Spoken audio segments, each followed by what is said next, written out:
Hi, I'm Jerry, and I want to talk about the weighted gain factor.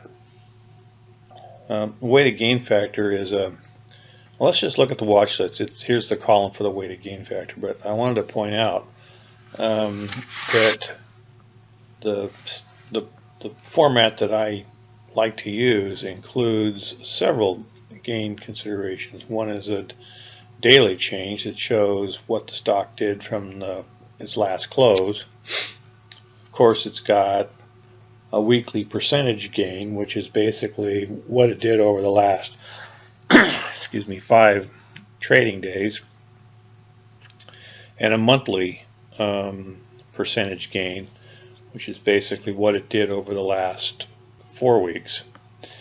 And it's also got a gain from for year to date as well.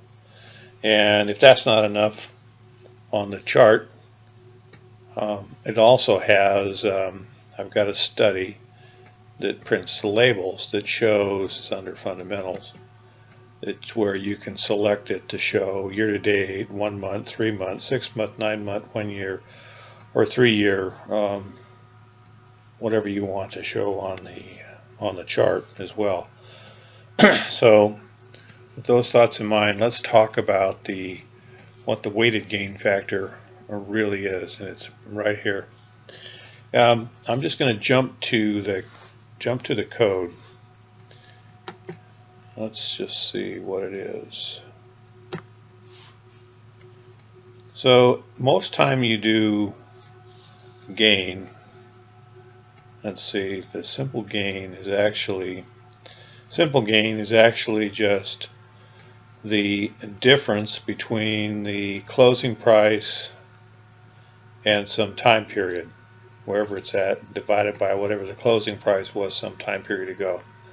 So if you wanted to tell me what the gain was over the last 10 days, all I would need would be the current price and the price that it closed at 10 days ago, and I would just plug it in here and it would tell me the gain. Well, the weighted gain factor, what it does, the ones that I'm showing here is for 3 months gain, and for each, turns out I'm looking at 13 data points, and I've weighted the gains that I compute for each data point, and then I multiply it times the weighting factor. And in this particular case, the gain over the 5 days gets counted as, it gets multiplied by 13, 10 gets multiplied by 12, and so on and so on and so on until the oldest gain at 65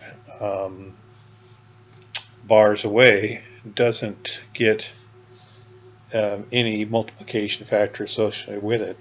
And then I divide by the total number. If you add up 13 plus 12 plus 11, blah, blah, blah, you end up 91. So it kind of tries to normalize the gain.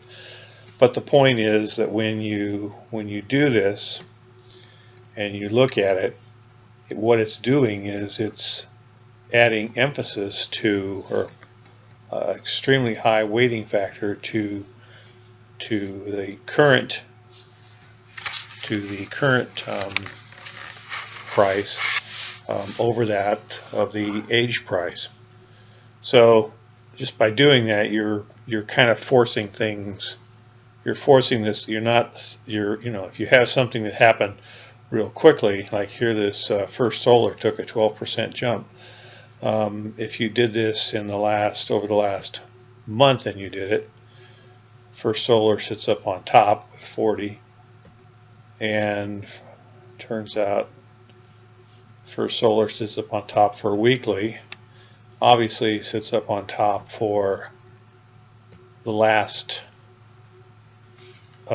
change overnight, but in addition to that, First Solar is not quite on top, even though the current gains are for the others. With the weighted gain factor calculation, it's just a little bit less, but still. And I've watched this. I use this a lot for indexes, and I use it all the time actually. The white arrows, the numbers in here represent the actual gain that it computed, but that's not nearly as important as when you sort it. And if you see a red letters in here, that means that earnings are going to be showing up within the next 2 weeks. So you can look over here and say, yeah, there's earnings coming up, but sometimes they show up and sometimes they don't. But definitely if you're looking down here and you see red, that means earnings are going to happen. Turns out on this chart I've got them kind of dialed in. There's a 2-week window out here and this thing is just telling me. So those are that's the basic premise of the weighted gain factor.